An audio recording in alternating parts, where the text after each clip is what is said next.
একটা Facebook account আমরা কিভাবে পার্মানেন্টলি ডিলিট করব। অ্যাপসটি ওপেন করবেন। ওপেন করার পর আপনাদের সামনে ঠিক এরকম একটি অপশন আসবে। অপশন আসার পর আপনাদেরকে এই যে 3 ডট যে 3 ডটটি যে একটি অপশন রয়েছে বা আপনার যে প্রোফাইল আইকনটি রয়েছে এটার উপর একটা ট্যাপ দিতে হবে। এটার উপর ট্যাপ দেওয়ার পর তারপরে এই জায়গার মধ্যে যে সেটিংস আইকনটি রয়েছে সেটিংস আইকনের উপর একটা ট্যাপ দিতে হবে। সেটিংস আইকনের উপর ট্যাপ দেওয়ার পর এই জায়গা থেকে যে পার্সোনাল ডিটেইলস যে একটি অপশন রয়েছে এই পার্সোনাল ডিটেইলস এর উপর একটা ট্যাপ দিতে হবে।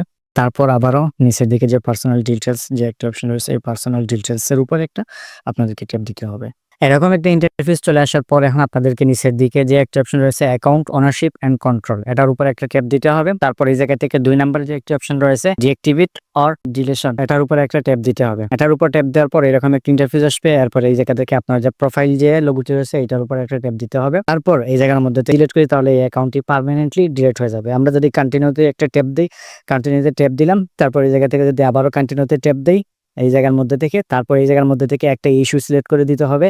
তো আমি সিম্পলি প্রথমটা সিলেক্ট করে দিলাম, তারপর এই জায়গা থেকে কন্টিনিউতে দিয়ে দিলাম, তারপর আবারও কন্টিনিউতে ট্যাপ দিলাম। ডাইরেক্টলি পার্মানেন্ট আমি আমার এই অ্যাকাউন্টটি ডিলিট করব, তার জন্য আবারও কন্টিনিউতে ট্যাপ দিব। এখন কি করতে হবে, এখানে এই জায়গার মধ্যে থেকে আপনার অ্যাকাউন্টের যে পাসওয়ার্ডটি রয়েছে সেই পাসওয়ার্ড যদি দেন তাহলে অবশ্যই কি হবে, আপনার যে ফেসবুক পেজটি বা ফেসবুক যে অ্যাকাউন্টটি রয়েছে সেই অ্যাকাউন্টটি পার্মানেন্টলি ডিলিট হয়ে যাবে।